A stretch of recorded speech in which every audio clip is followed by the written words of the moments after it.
Okay, so with us today, Dr. Douglas Wrenn. I will let him give you a little bit more background on himself and what he's doing at Penn State. And Doug is with us today to talk about environmental economics and how we place monetary value on things that we wouldn't necessarily think have monetary value, and the implications on decision making and management practices that all of that has. So I will leave it up to Doug, if, once we get rolling here. But we ask that you keep yourself muted unless you are asking a question or answering a question that Doug poses.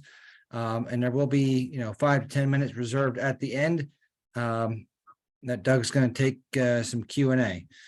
So Doug, all yours. All right. Well, thanks everyone for coming. I'm gonna be sure I have the slides up here, and then I'll share my screen, and then I'll talk a little bit about my background, that we can get going. Let's see. So can everybody see the slides? Good. Okay. Yeah. So a little bit of background, and then I'll make it larger for us to share. So as Jonathan said, I'm at Penn State. I'm a associate professor in the Ag Economics, Sociology, and Education department. I've been here since 2013. So this is 10 years at Penn State. I came in as an assistant professor. I did my Ph.D. at Ohio State. And this was my first job out of graduate school. So I largely work on environmental topics, pretty broadly defined, a lot of land use, a lot of urban, a lot of stuff recently on flood risk and fire risk. In the Western United States, a lot of times research that I do ends up getting driven by the grants and things that I'm working on, or what graduate students want to work on. But definitely focus mostly on environmental topics. So I teach a number of classes here at Penn State, some at the Ph.D. level, some at the undergrad level. I do teach a 200 level course. It's actually entitled Introduction to Environmental and Resource Economics, but I'm gonna focus mostly just call it environmental economics because we just have a short time together. And so what I planned on doing, there's a lot of different ways I could go, and I wasn't, if I had to do this 3 times in a row, I'd probably do it differently each time. But what I was planning on doing was to kind of start broadly through the first half and just talk about economics, and then what is environmental economics, because I think a lot of times in my undergrad class, I have a lot of students who aren't really bought into the idea of economics and environment should be in the same sentence. And I always take it as sort of a personal challenge by the end of 15 weeks to convince them that environmental economists aren't evil, that we actually do think about economic issues, but think about it in a behavioral economic way, not just money, but in general. Because I always tell them, if you don't think about the environment in the lens of economics, then somebody will do it for you, and if they do, they always never come to the same conclusion that you probably want to come to yourself. So it's a good thought process to start with economics, and then drill down to what it means to have a need for environmental economists like myself and other people that work on these topics. And then after that, I have some take or choice examples, one that we think about policies. And then after that, I've got some specific examples related to agriculture and land use policies, because I know this was some areas that people were particularly interested in. So thinking about, currently, what are some of the ways that federal and state policies impact how we use land use to improve the environment, and how this might be taken to people who are interested in this topic in non-traditional ways. So I'm going to jump in, and I want to ask a few questions along the way. So just to kind of get people, if you're interested, you don't have to speak up, but if you want to, you're welcome to. So without further ado, I'm going to move forward with the slides. So the first question I wanted to ask is, and let's see, we have one question in the chat. Yeah, so I'll try to keep the chat open over here to the left-hand side. So first question is, you're open, we'll take a few seconds here to answer this, but what does economics mean to you? So I always sort of ask students at the beginning of class, what is economics? So you're welcome to answer this yourselves if you want to speak up. Some of you may have taken economics courses. Specifically in this context, what I'm thinking about is microeconomics. We're not going to talk about inflation or monetary policy or anything like that. We're thinking about the micro. But what does economics mean to you? Anyone want to speak up and take a shot at it? If somebody said, how do you define it? How do you define economics? And you could say, I have no idea what it is. I just know it matters, or I don't care. It doesn't matter to me. Any thoughts?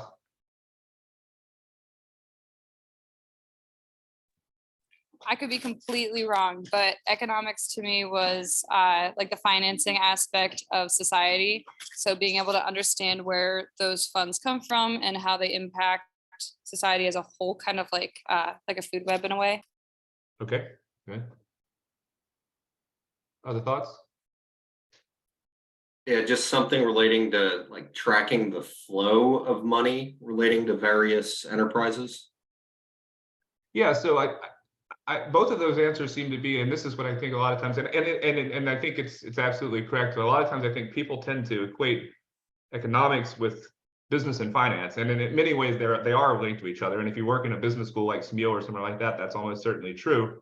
But in the broadest way, I always sort of think about, if you think about economics as a science, I'm sure there may be some people in the harder sciences that would quibble with that statement, but if you think about it as a social science, what is it that economists study? And I always say that the thing that economists study is scarcity. I mean, that's the whole point of the entire science, is that economics is the science that studies the choices that we make to deal with scarcity. So all economic questions arise because we are unable to satisfy all of our wants. That's it, right? I mean, if you think about it, like, firms have a limited amount of technology to produce things, and so they have constraints on their technology, so they maximize profits and minimize cost in exchange for doing that. You, on a daily basis, have limited time, limited resources, limited amounts of money to do things, and so you want to maximize your happiness, your satisfaction, conditional on all those different kinds of things. And if everybody does that, then we ultimately get an economy that works under those types of outcomes. So that's my definition. And then here's a bit of a playful definition that comes from Thomas Sowell, who's a really famous economist. So he said the first lesson of economics is scarcity, that there's never enough of anything to fully satisfy all the who want it. And the first lesson of politics, or I would say policy, is to disregard everything about economics and say we can get anything you want, which is almost never true. And so they want you to believe this, but it's not true. You have to make trade-offs, right? They have to have things in life that we want to trade. We have to trade off. And I think that's probably the hardest single thing for anyone to get. I talk about my kids all the time. I'm sure you talk about with your family. It's the same thing. Is you have to make trade-offs. And so there's actually a famous, really well-known textbook written by Gregory Mankiw, who is an economist at Harvard. And in this textbook, he has his 10 principles of economics. Four of them have to do with trade or international topics, which are not quite as relevant to the micro-oriented things that I tend to be interested in, that is decisions that people make or firms make or farmers make or whatever we're interested in. So I've peeled these back and called them the 6 principles of economics, but they really are the crux of how economists think about problems. And the one thing I'll say about economics in general, and I try to always stress this when I'm teaching the class, is that I tried my best in class not to tell people what to think. I don't see economics as telling anyone what to think. It's a framework for how to think about a problem, and that's the important part. And I think these principles really get at that. So the first one, as we've already kind of talked about, is people face trade-offs. So if you spend time or money on one thing, it's going to preclude you from spending on something else. You have to decide. You can't do 2 things at once. You have to basically think about those trade-offs. The second one is the cost of something is what you're going to give up to get it. So this is really where I think economic valuation differs from accounting valuation or business-oriented valuation, right? Because we almost always forget about the opportunity costs when we think about this. When I talk with college kids about this and we talk about homework, and I try to stress, you could go out to St. Patty's Day this weekend and party all weekend long, or you could stay home and work on my homework assignment. And the amount of time, the amount of hours you spend doing that is an opportunity cost. If you get enough benefit out of going out, that's fine, but you have to be cognizant that you can't do 2 things at once, and you have to trade those things off. And this is really the world of constraints that we think about. The third one is, and this is a little bit more, if you've kept up with any of the popular press stuff, maybe you're a nerd like me and you've read Freakonomics, or you've kept up with a lot of the behavioral stuff that's out there, we think that rational people seem to think at the margin. And so what we mean by this is that it doesn't matter what you've done up until a particular point in time. What matters is whether at this particular instance, the benefit, the continuation benefit that you get is greater than the cost. So let me give an example of this that I think always sort of hammers this home. And I'll ask you to think about this internally. How many times have you bought a book or ordered a movie or watched a movie or started doing something? Maybe you went for a run or whatever you did in life, and you get to a point and you say, well, I've made it halfway and I'm so unhappy with what I'm doing that I'd give anything to stop, but I've got this far, I might as well finish it. For an economist, that's completely irrational argument, right? That you're basically saying, well, I'm thinking about everything that's happened in the past, but currently the next thing that I'm going to do is not going to give me nearly as much benefit as I got from the cost of doing it. And that's really where we go wrong with a lot of policy, is we end up going past the point where the marginal cost of doing it, adding, removing an additional ton of carbon from the atmosphere or cleaning up water to a certain point, everything could, if you don't take into account the marginals, everything could in general seem like it's always an additionally good idea. But when you compare the next thing, they may not be worth each other. So we want to think about things on the margin, not in terms of averages and not in terms of totals. The fourth is that people respond to incentives. If people are forced to pay for something, then they will use less of it. I mean, I know it seems like a pretty ridiculous thing, but you'd be surprised how many times policymakers just don't get this concept that if you want people to stop doing something, you can generally just raise the cost of doing it, right? Basically just, disincentivize people to take the actions. Now, I'm not saying that it's usually the best, it makes people happy to do this. It's not always the best thing to do, but incentives matter. Pushing people in the right direction, incentivizing people, and it doesn't always have to be monetary. It can be, behavioral nudges or however we want to think about it, but definitely people respond to incentives, and that's what we want to think about, pushing people in the right direction. The fifth one is that markets are usually a good way to organize economic activity. So we're going to talk about this in a little bit when we get into the environmental economics, but there's this in environmental economics and environmental policy, we're usually trying to figure out how to reduce some sort of pollutant and or increase environmental quality. And so there's a lot of different policy ways we could do that, but economists, environmental economists, but economists in general tend to favor market-based policies, meaning things that put prices on the negative thing that we don't want, and then let the economy itself try to decide what's going on. So if you want more electric vehicles on the road, you could, in general, subsidize electric vehicles like we currently do, or you could, in general, just put a tax on the carbon that's associated with the internal combustion engines and let the economy figure out what the best way to deliver those outcomes are. So right now, we're not exactly taking this market-based approach. We're doing more of a policy-based, subsidy-based approach, but markets tend to be a good way to organize the activities. And this last one is that governments can improve market outcomes. Market failures, and this is going to be the crux of what we'll talk about here in just a minute, is that market failures happen. My specific subfield of economics, environmental economics, and I would wager a lot of people's interest in the topic of economics, but what got them into research to begin with, is this question of market failures. The idea that a lot of people get is that markets solve all problems, and they do solve problems if there are certain things hold. But in general, a lot of times markets they have failures, things that don't hold up. And the most obvious answer for us here is pollution. Where does pollution come from? Well, it comes from the fact that there isn't an actual market to help people improve those outcomes. And so governments can sometimes improve on this. Now, sometimes they can't. Sometimes governments can make things just as worse or bad as what they were before. But in general, if they can step in and have the right tools and stuff, that they can correct these market failures. So, and stop me anytime if you have a particular question. I'm just trying to kind of set the context, and then we'll talk about some of the environmental issues. But so the first thing I think is important is to understand is what we mean by market. So if you're talking to a student or somebody, like, what does it mean for something to be a market? And so, I just think about the simplest thing is like a flea market on a Saturday, or some sort of group of, people selling goods and services on the street or whatever. But the way to think about it is that we usually just think about it as a decentralized meaning. And so what I mean by decentralized is that there's no central government. So we're not in Soviet Union, we're not in China where the government dictates productions of this and that. It's decentralized. The fruit and produce that you see at the grocery store comes to you simply because you demand it and someone can supply it to you. And the amount that's there, it has to do with just people working interactively to get it to be done. So it's decentralized collection of self-interested. And what we mean here is that we're not thinking about aggregates. We're thinking the most important point of almost all economic modeling from my perspective is the individual. It's the individual making themselves or their families as happy as possible, conditional on constraints, and firms doing the best they can do, conditional on technology and all sorts of other factors that are out there.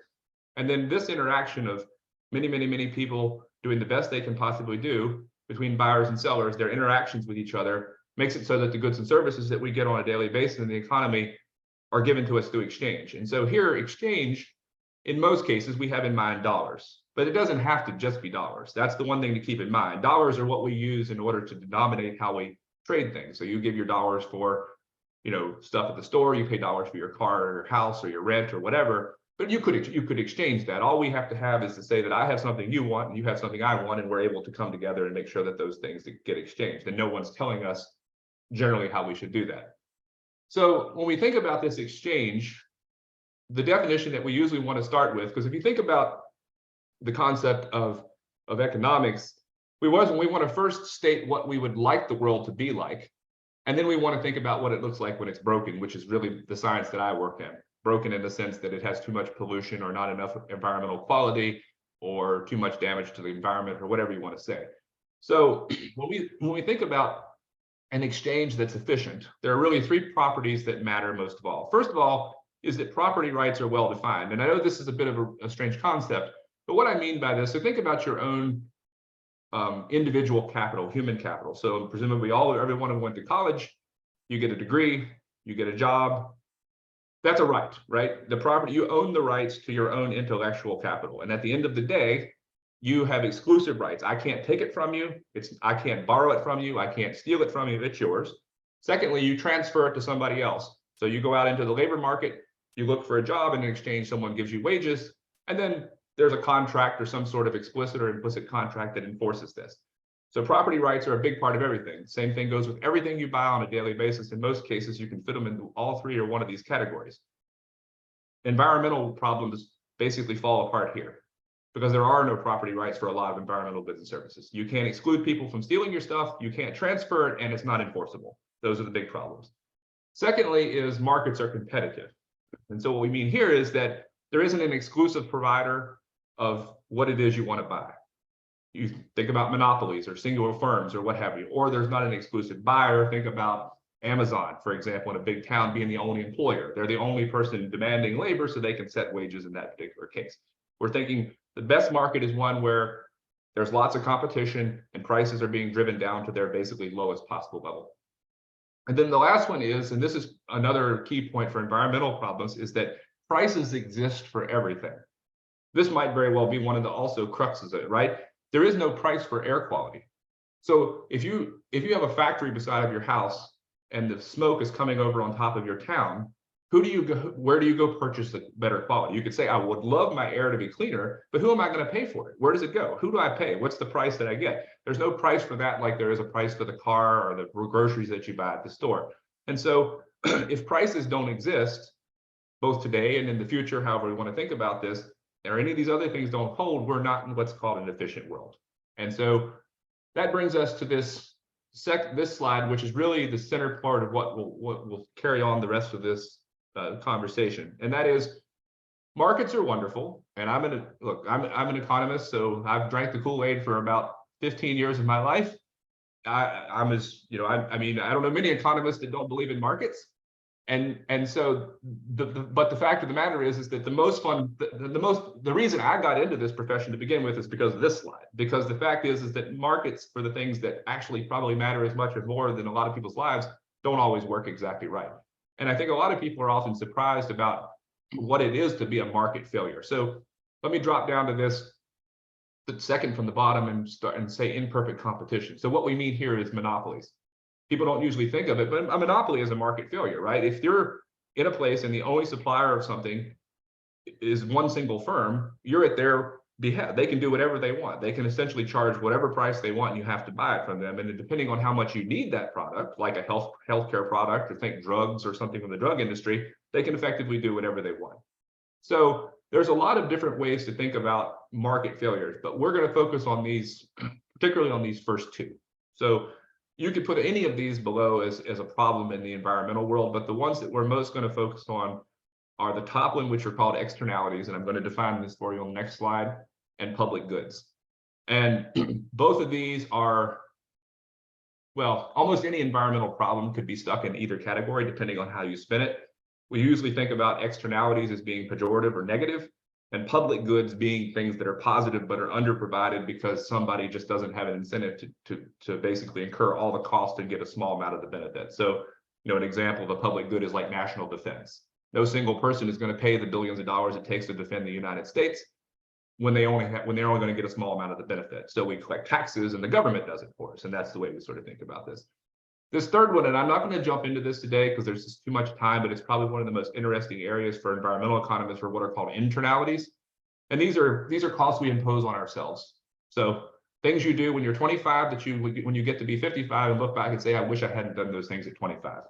So internalities are cost, and internalities tend to come up when we think about that rationality question. People do not always act the way that your economist friend me is to tell you that they do. They don't act this way. We have limited ability to think things through. We have limited information. And so as a result, sometimes we make mistakes. And this is particularly important when it comes to, say, adopting energy efficiency things in a world where we're trying to green up and combat climate change. But we're not going to, it's a lot of stuff to get into. So we're going to focus on the first two today, just to think about. Any questions so far?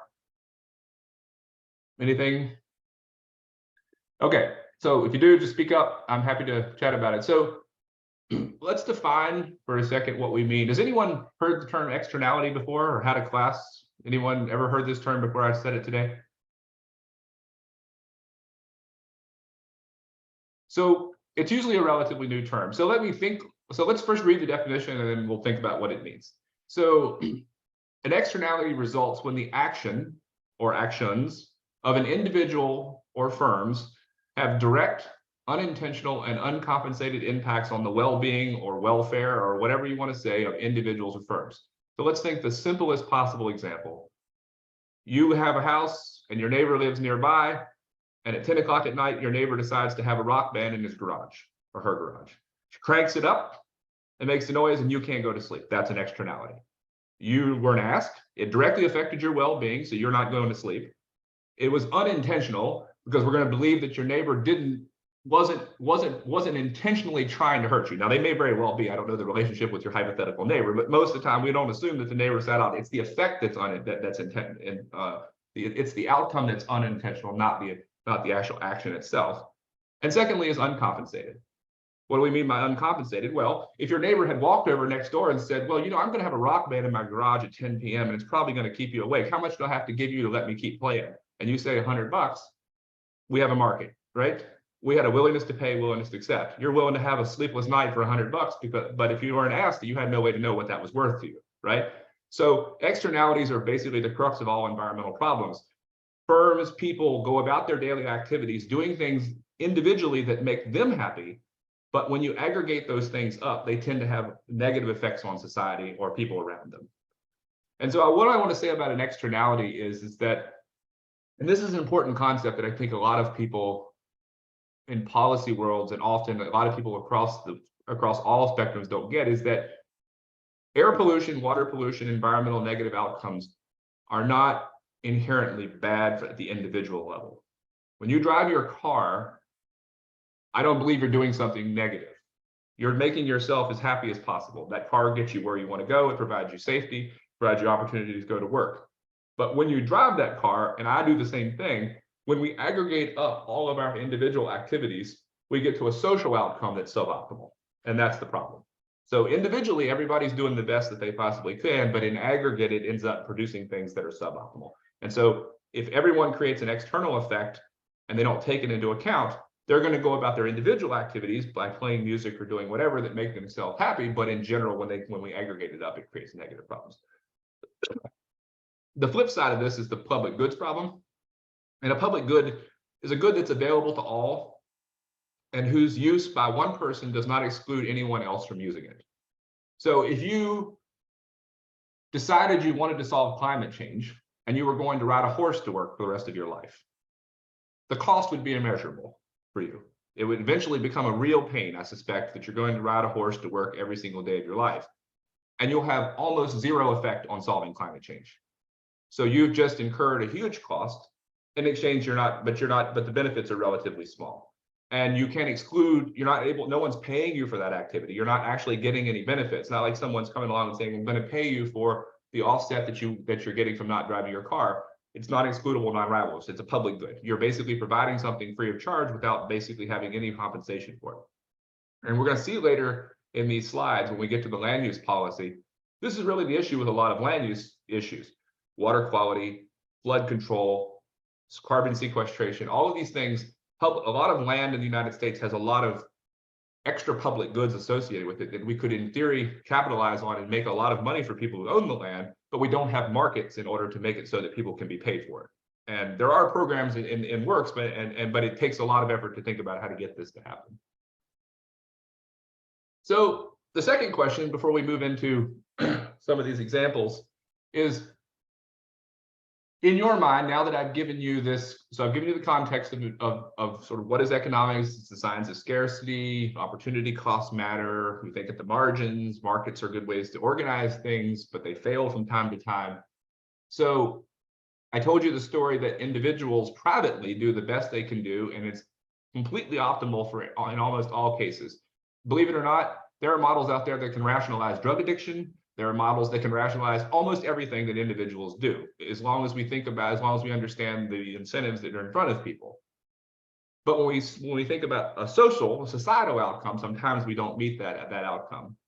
And so my question now is, before I move into these other examples, is what if you think about what I've said so far, what in your mind is a socially optimal level of environmental quality? Or let me replace environmental quality with pollution.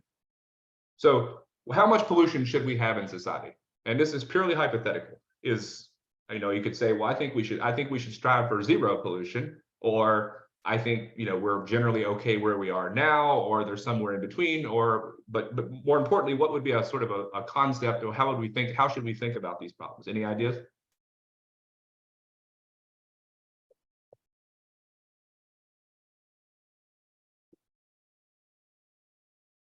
I know it's a tough question. It may even be one that's not exactly clear. What we're thinking is, remember, pollution is a social problem, not an individual problem per se.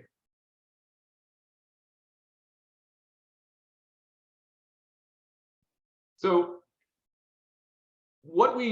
if you think about how you made decisions individually, so you would, in generally, we think that people continue to do something up until the point that the benefit outweighs the cost. Well, that's exactly the way that we should think about pollution. So environmental quality, it very well might be the case that we want zero pollution or zero of a particular type of pollutant. So for example, one pollutant where it's almost certain that we're better off not having any of it would be nuclear waste. Heavy metal toxins are another one that's getting pretty close to being, we know now that zero is the optimal amount. The damages done to children, and particularly for cognitive decline, are pretty significant. So those are zero. But in 99% of the cases, that's not true. The best way we can say this is that the socially optimal, or the amount of pollution, is the amount that makes it so that the last unit that we clean up is basically equal to the benefits we get from this. So, for example, if you use our example of a plant that is located near a town and it creates pollution, that pollution comes over on the town. You could shut the plant completely down, which would be guaranteed zero pollution. But that's probably not the optimal outcome, because it's likely that the plant is producing something that we'd like to have. It probably provides jobs, it has economic benefit. But under its current circumstances, it probably produces too much pollution. Somewhere in between there's an amount where you're going to have a little bit of a dirty environment, but still have production. And that's where it's this thread. That's sort of basically the needle that we're trying to thread. And there are numerous examples that we could think about this, and we'll talk about a few of these. But really, the optimal comes down now, in this case, is where not just economists are involved, but this is where we have integration with physical and hard scientists as well. So I do a lot of work with people across disciplinary lines. So one place that we'd be interested in knowing is, you first want to define what we mean by pollution or environmental quality. And then secondly, we want to know about what the damages are associated with that. We want to know how much we're talking about, what's sort of the optimal amount that we should get, and then we want to make these kinds of trade-offs. So I'm going to skip over this slide here and now talk about a little bit about policy making in general, and then move forward to some examples. So I've given you the context for how environmental economists think about problems. So we think that the markets are great, but they fail. We have externalities as part of our lives in almost every aspect, in the air and the water and biodiversity and loss of land use and carbon in the atmosphere. There's all sorts of problems, enough to make you really depressed if you think about it all the time. So I just choose not to. I just think about the other part of it. So then the second question is, with all that, what are the best policies, the best ways that the government, or what are the ways that the government intervenes in order to deliver better environmental quality to you. So I put these in order of the most likely ways that the government has in the past done environmental regulation.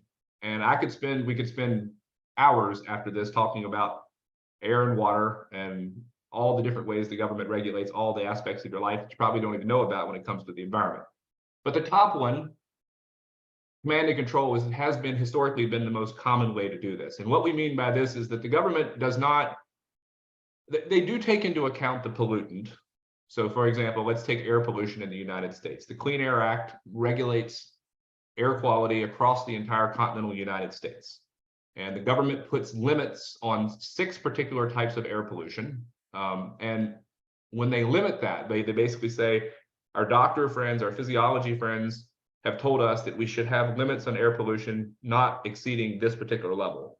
And then in exchange, how do we hit those limits? Well, we basically go across the United States to all industries, and we basically mandate that they do specific things that guarantee we stay under that limit. And so that's basically command and control. Power plants put scrubbers, they change coal, they do lots of different things.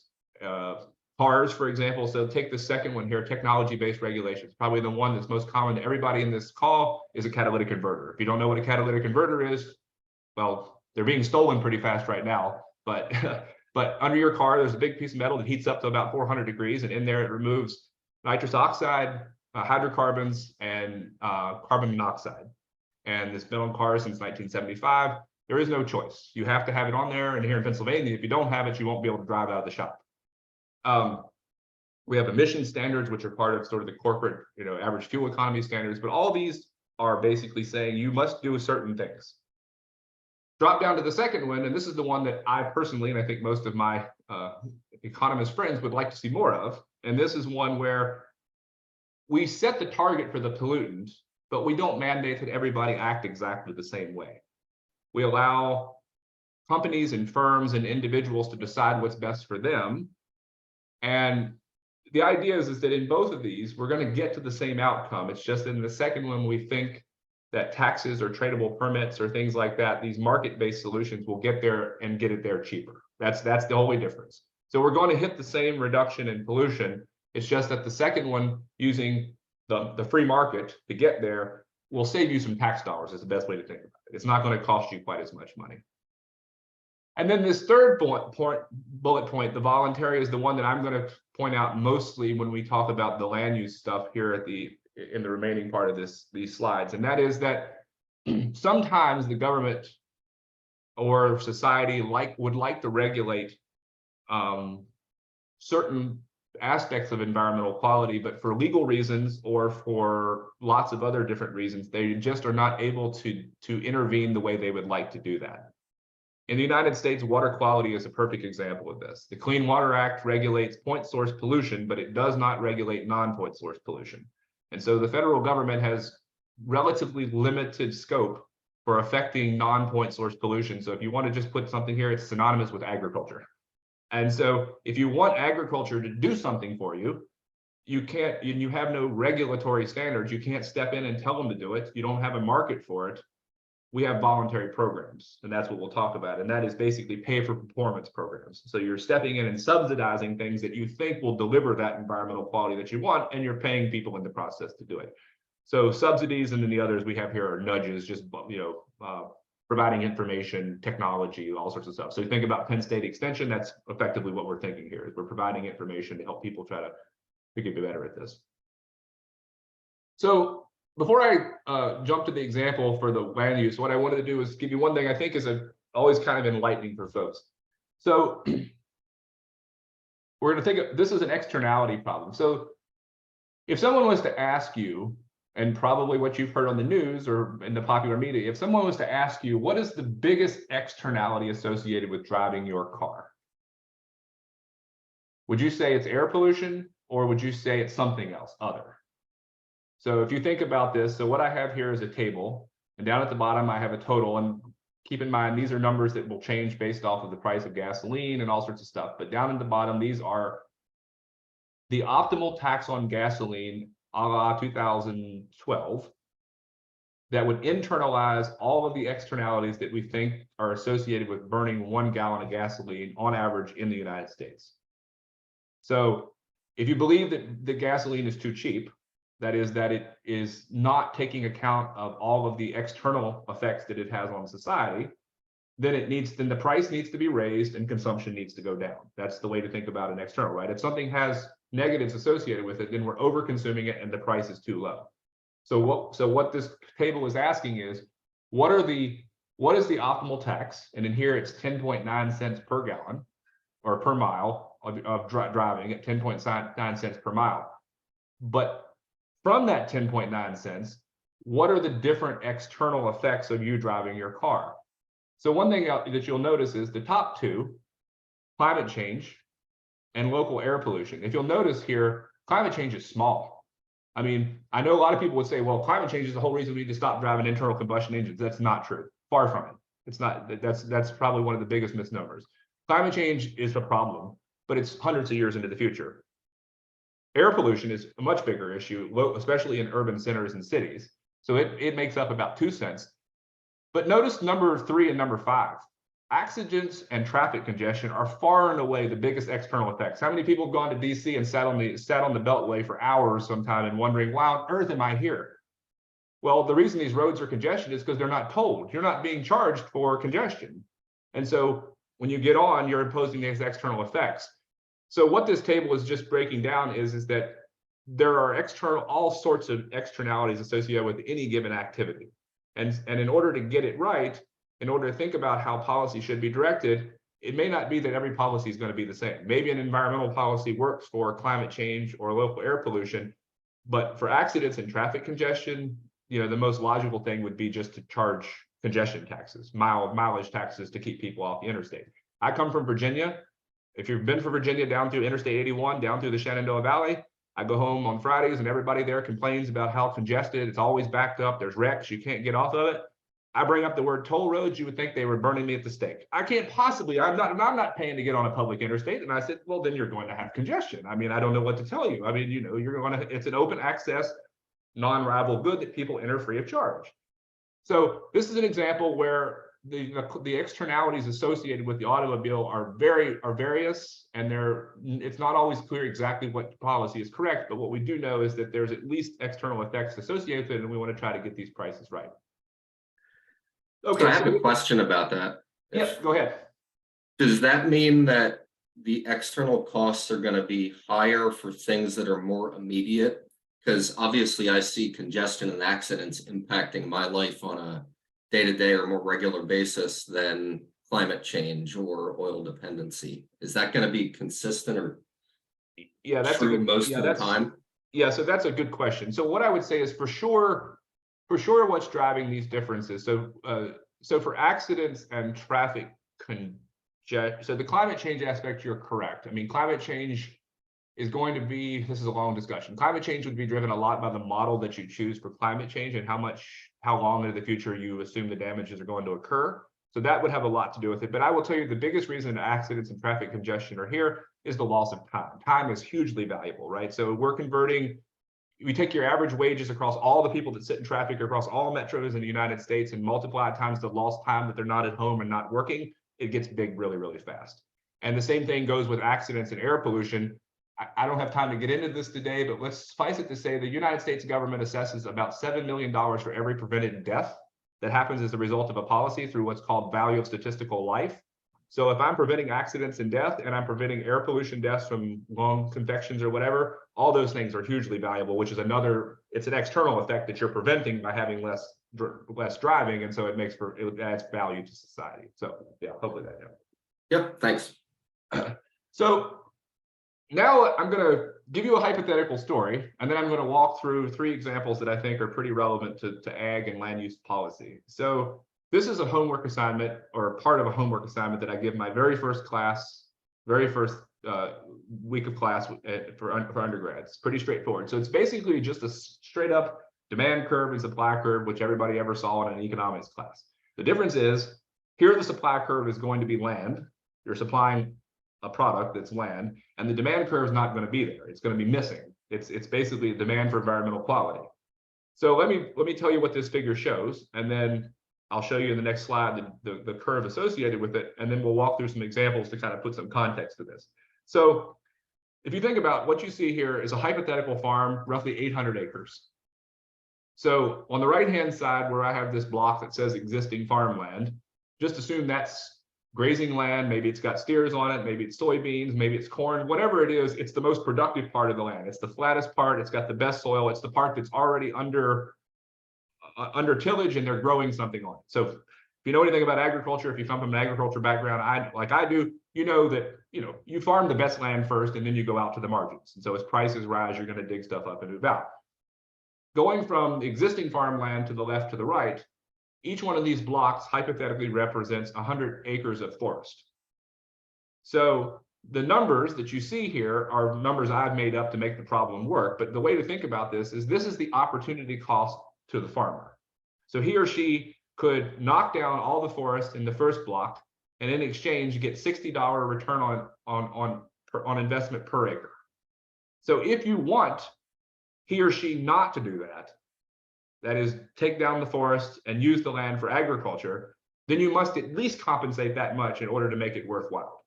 So we're not saying that they don't care about the forest or the little critters that are in there or any of the other value that goes along with it. All we're saying is there's no market for anything other than agriculture. Clearly ag and selling agriculture is a private market. It has clear prices and clear cost associated with it.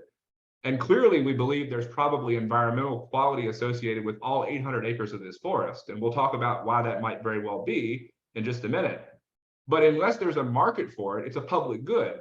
And farmer so-and-so that owns this is not going to take it out of their goodness of their heart just to do this. They have their families to feed and they have their own future to think about. So we need a market that basically says, how do I convert the environmental goods and services, the non-market goods and services that are associated with each of these 100 acres of forest into a value that people would be willing to pay for? And more importantly, how do I know when to stop? How do I know how much of this is going to be optimal versus how much is not?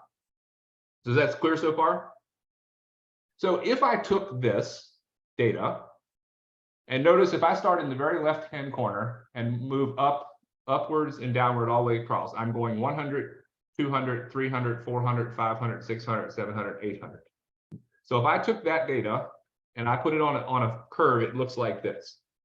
So if you start to the very left-hand side on the x-axis at 0, and you go left to right, the first little blue area, this little area right here, is the first 100 acres. And we said that the cost associated with keeping this from not turning into forest is $10 per acre for 100 acres. So roughly $1,000.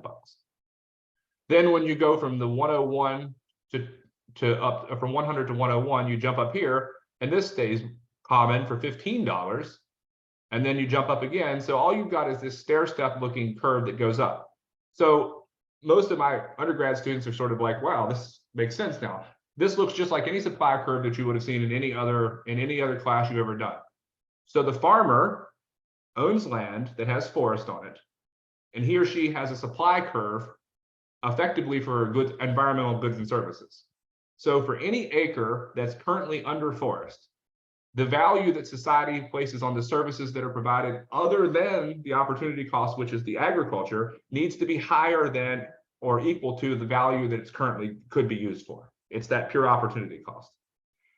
So what I've drawn here is a downward sloping hypothetical demand curve. So remember I said that people get more benefit from the first thing they consume and a little bit less by the next and a little bit less by the next and a little bit less, but you just get less satisfaction as you continue to do something. So if you think about it up here, if the value for the first acre of forest, because it protects birds you want to see, or it protects water quality, or it does something like that, is really high, then it's clear that the gap between these two dollar values tells you there's a market potential here. It means there's something there. So if we could somehow figure out what this little dot's worth, and we know what this is worth because we know what the land values are, then we could figure out how to sell that. And basically what we would do is all we need to do is transfer the farmer somewhere between $10 and $65 in order to keep that land in the current forest service. Continue that thought process all the way down until you get to the point where they intersect. And that tells you roughly, given this curve, the optimal amount of land is roughly, and I'll tell you the answer, it's 245 acres. So if the government says, well, I want to come in and make the farmer protect all of this land, I'm going to put an easement on it and say you have to do this. At least the way that I've drawn this, you couldn't hypothetically make that case. It wouldn't be worth it. There's no way to justify that. If you did 800 acres, you're well oversupplying what, at least in this figure, we're telling you is worth. Now, keep in mind, it's unlikely in the real world that we're ever going to have a pretty black curve exactly like this. The whole point of providing services associated with land use is trying to figure out what we think this curve looks like. So another example that I think we'll come back to in just a minute, I put profit per acre, is that we could think about the social cost of carbon. If you knew what the forest sequestered in terms of carbon, and firms were willing to pay you to basically do this for you, then in theory you could put a line across here at what you think the cost of carbon is going to be. Okay, so this gives us a context of what we think about. And so you could put this, and I'm sure many of you, maybe some of you come from agriculture backgrounds or you're in rural areas, you can think about this, but this is what we want to think about. When we think about land-based ecosystem services or land-based environmental services, what we're trying to think about is how can I either pay someone to do something different on this existing cropland, like minimum till or something like that, or put in a buffer strip, or do nutrient management or something like that, or more importantly, could I go over here to the Forest Services and pay them enough to prevent from actually being stripped away and doing something with that? And keep in mind, the services are various. There's lots of things we could do. I'm going to talk about 3 examples that I think hit home and I think are pretty relevant, stuff I work on all the time. And then there's obviously lots of other things. So the first thing I want to talk about, and this is a paper, so this is a bit of it's a tough thing to get into, but if you're an environmental nerd like me, over the last 5 or 6 or 10 years, you'll know that during the Obama administration back in 2011 and 12, that the administration basically tried to dramatically expand the purview of the federal government over water quality in the United States. So the Clean Water Act, if you read the legislation, it basically uses the word navigable waterways or things that are hydrologically connected to navigable waterways. So navigable would be like the Susquehanna River, and hydrologically connected would be streams and things that trickle down and get into that river. A lot of people have a lot of issues with this because if you expand this to its nth degree, you could basically regulate wetlands, ponds in people's backyards. You could do whatever you want. The government could basically stick their hands in almost everybody's business. So fast forward to 2017, the Trump administration comes in and they completely see it differently. And they step it in the other direction and say, well, we're going to basically back off. And so these little ephemeral streams and ponds in people's backyards are not the government's business. So part of that issue is that also tends to leave open to digging up and destroying wetlands.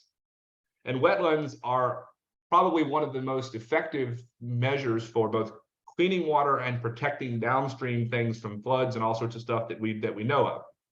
So Charles Taylor, who's a friend of mine, and Hannah Druffenmiller, who's at Resources for the Future, just wrote this paper that came out in the American Economic Review, which is the world's top economic journal, last year, basically using data from the Federal Emergency Management Association. So looking at damages from floods upstream and downstream for towns that have both wetlands and non-wetlands.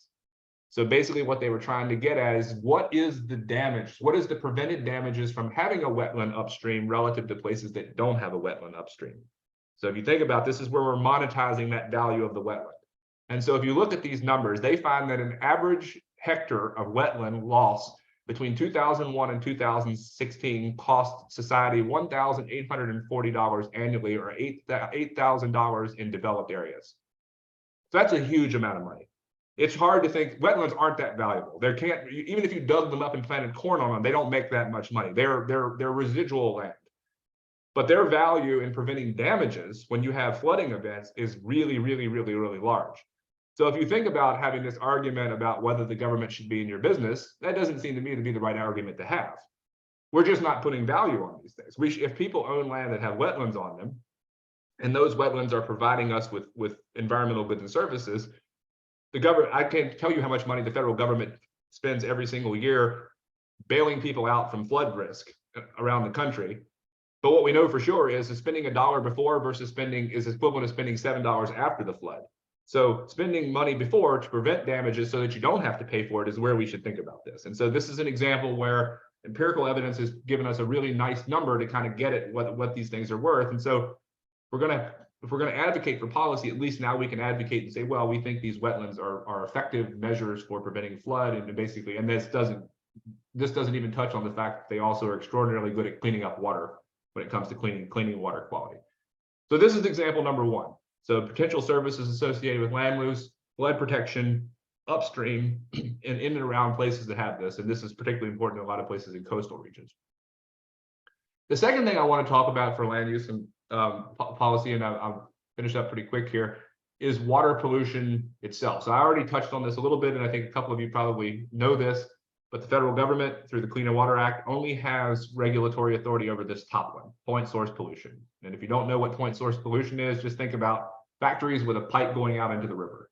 So a point source polluter is a person that generates water pollution from a known source. So my dad owns a series of auto repair shops in Virginia, has for years and years and years. He owns a permit through the federal government.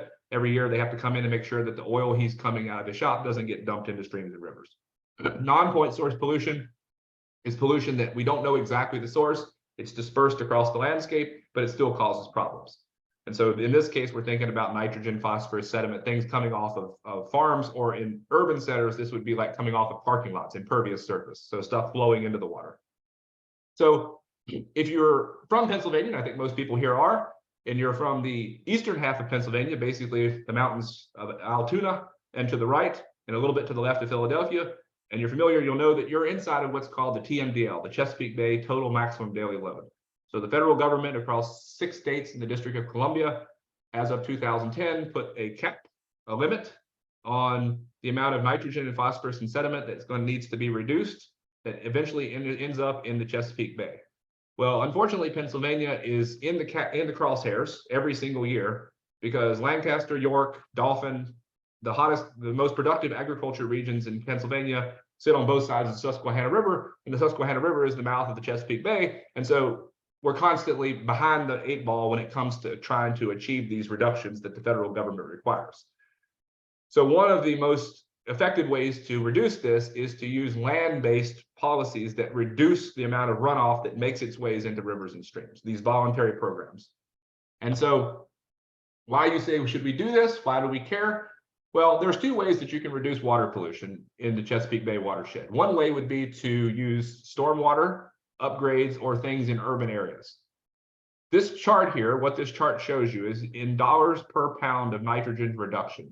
So if you look here, stormwater retrofits. So digging up your neighborhood and replacing all the stormwater in your neighborhood, in order to achieve 1 ton of 1 pound of nitrogen, it's cost you roughly $200 a pound. That's a ridiculously high price, extraordinarily expensive, but it should make sense, right? Because digging up the roads, having backhoes and people working there, all the engineering costs associated with it, the per dollar, the marginal cost is ridiculously high.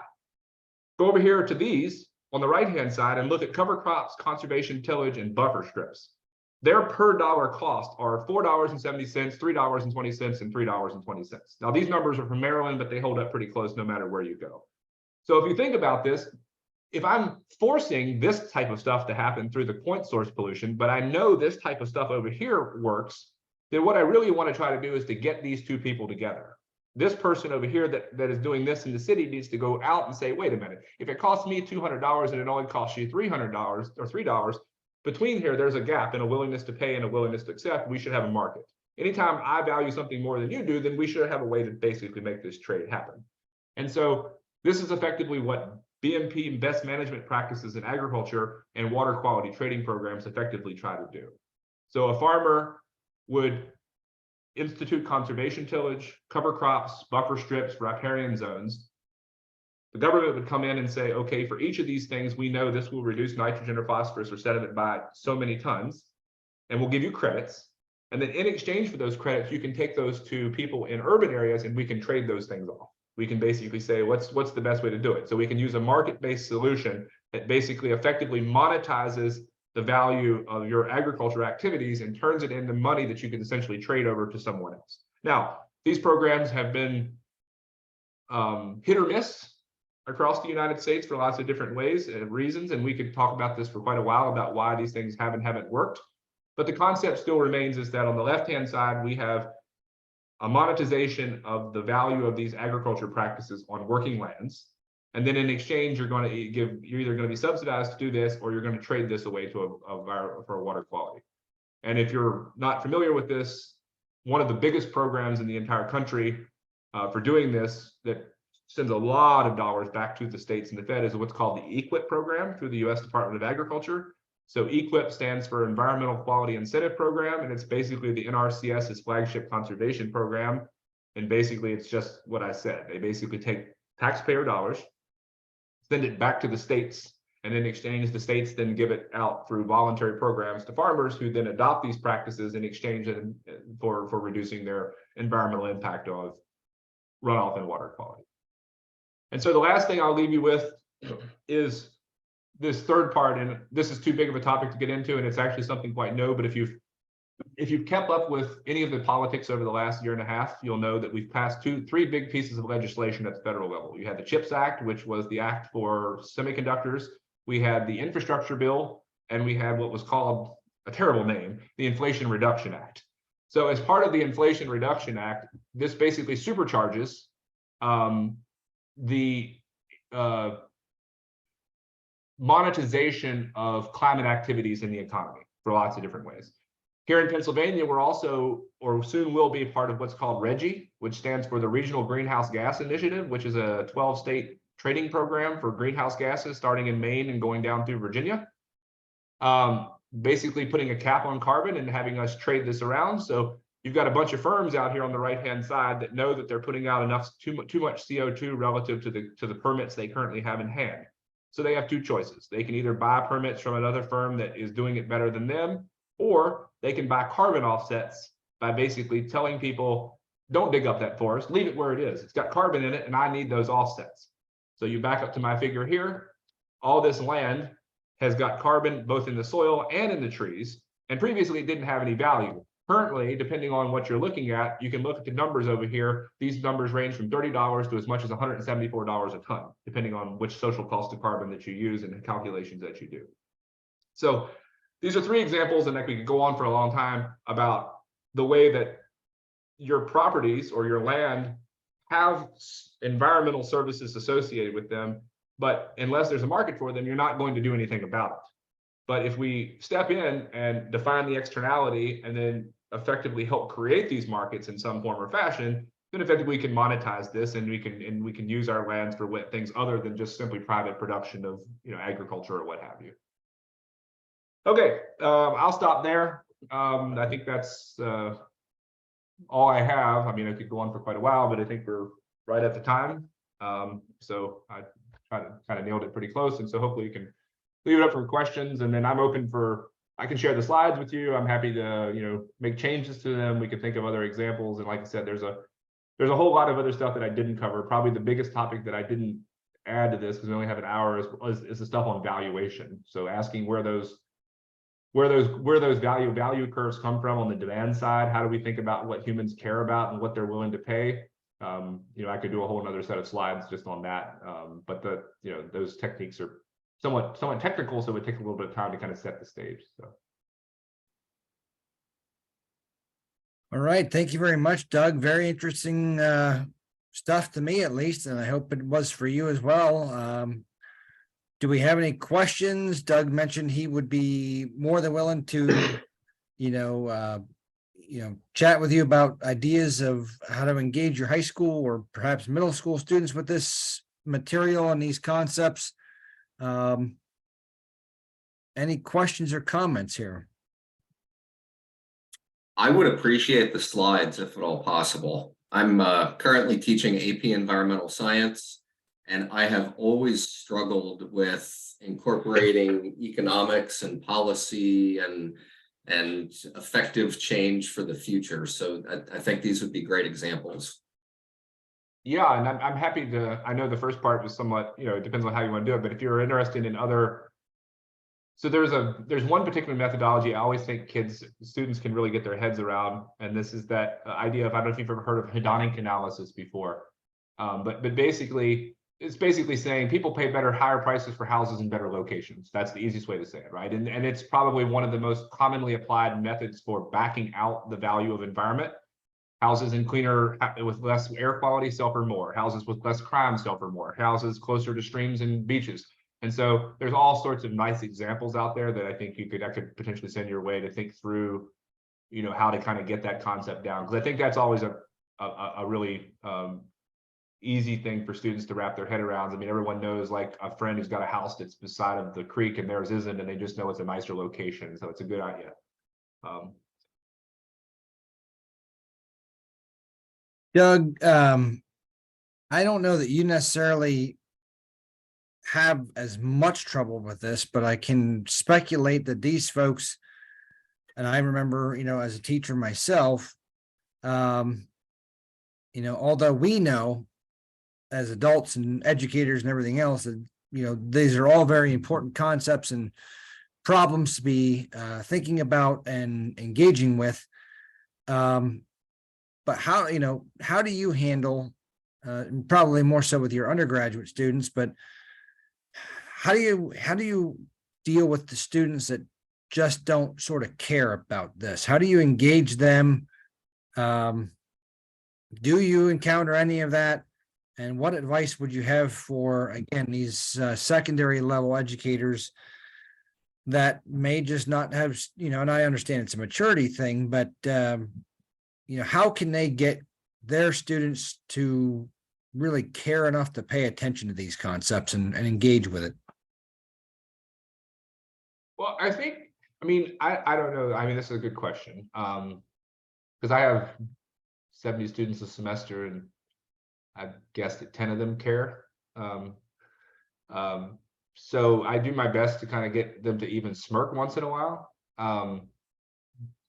I think what I would say is to try to, I think probably the way I would say, especially at a high school or maybe even a middle school level, because some of these concepts are a little high, so you have to think about how to get it around, is to try to figure out what they do care about. I mean, I think that's probably the better, flip it around. If you're going to try to teach about the environment and the implications of the environment on your life and how, because like I said, so let me back up something. I say that the fact that people don't care about the environment is actually quite optimal. I mean, as I said, individual level decision making. So I think probably the simplest thing is to try to say, like, ask people what they like to do. Try to find some hobby. So if they like to hunt, or they like to fish, or they like to go to the beach, or whatever, like ask them where they like to go on vacation. Anything that I think you can figure out, like where they're going to interact with the environment, and then flip it around and think about issues in that area where they're from that are externalities that they never thought about, is like, well, why is this happening? Like, so if I fish in this creek, why does it smell like this sometimes?